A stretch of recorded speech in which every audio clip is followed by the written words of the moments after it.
Salam yoldaşlar, hər vaxtınız xeyir olsun. Bugün sizinlə Hikmətin Fəziləti mənzum hekayəsinin təhlili ilə bağlı müxtəlif məqamlara baxmış olacaq. Təhlillə bağlı çox danışmaq istəmirəm. Sadəcə onu deyə bilərəm ki, videonun sona qədər izləyin. Əmin olun ki, faydasını görəcəksiniz. Və bu tip təhlillərdən xəbərdar olmaq üçün kanala abunə ola bilərsiniz ki, növbəti paylaşımlar olanda sizə bildiriş gəlsin. Keçək təhlilə.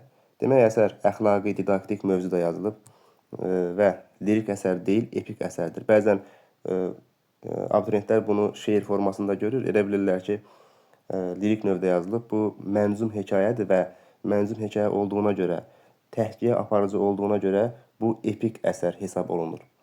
Vahid süjet xətti olan bu əsər nəzmlə yazılıb, mənzum hekayədir və şeir vahidi beytdir. Elə beyt olduğuna görə də abituriyentlər burada fikir ayrılığı yaşayır.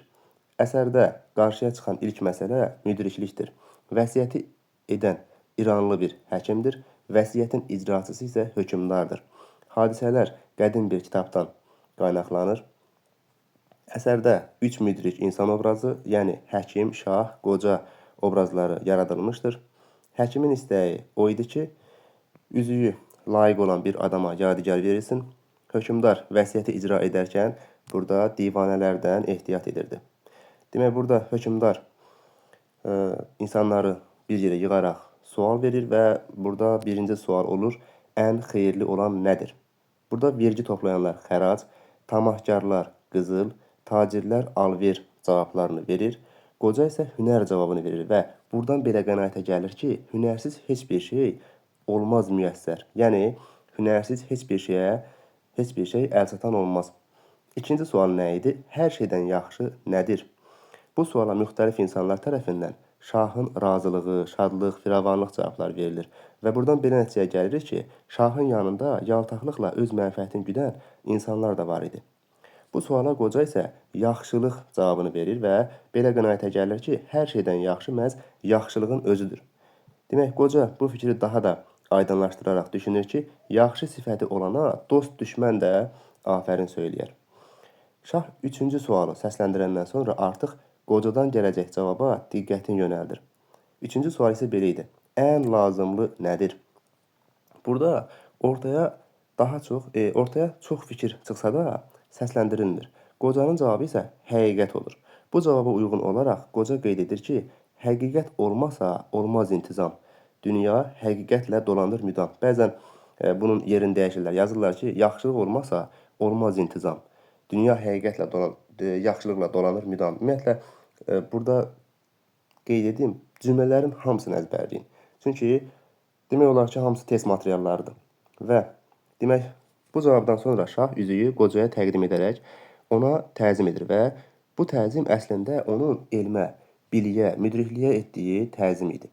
Daha sonra şah qocaya əmr edir ki, saraydan getməsin və yeri gəldikcə ondan məsləhət alsın. Və testə salırlar ki, şah qocadan xahiş edir ki, saraydan getməsin və ondan məsləhət alsın. Bu fikir təbii ki, səhv fikirdir.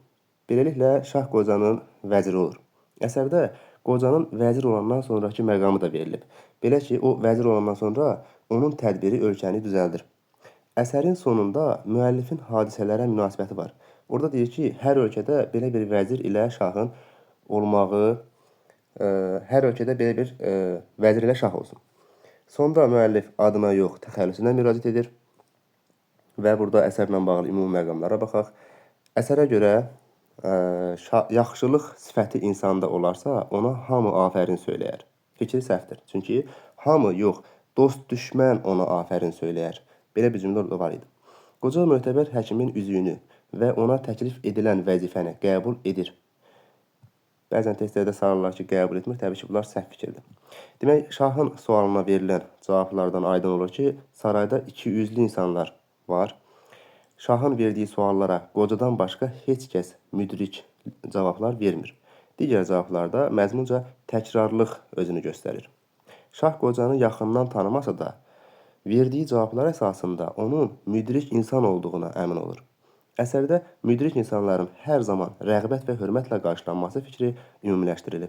Qocanın vəzir təyin edilməsinə saray adamları narazılıq edir, fikri səhvdir. Bunlar konkret test cümlələridir. Ona görə bayaq qeyd etdiyim kimi əzbərləyin. Birbaşa əzbərləmək lazımdır. Əsərdə ümumiyyətlə belə bir məqam yoxdur. Müəllif Şah və qoca arasındakı sual-cavaba əsasən hünər, yaxşılıq və həqiqətlə bağlı xüsusiyyətlərə dərindən bələd olmağı aşlayır.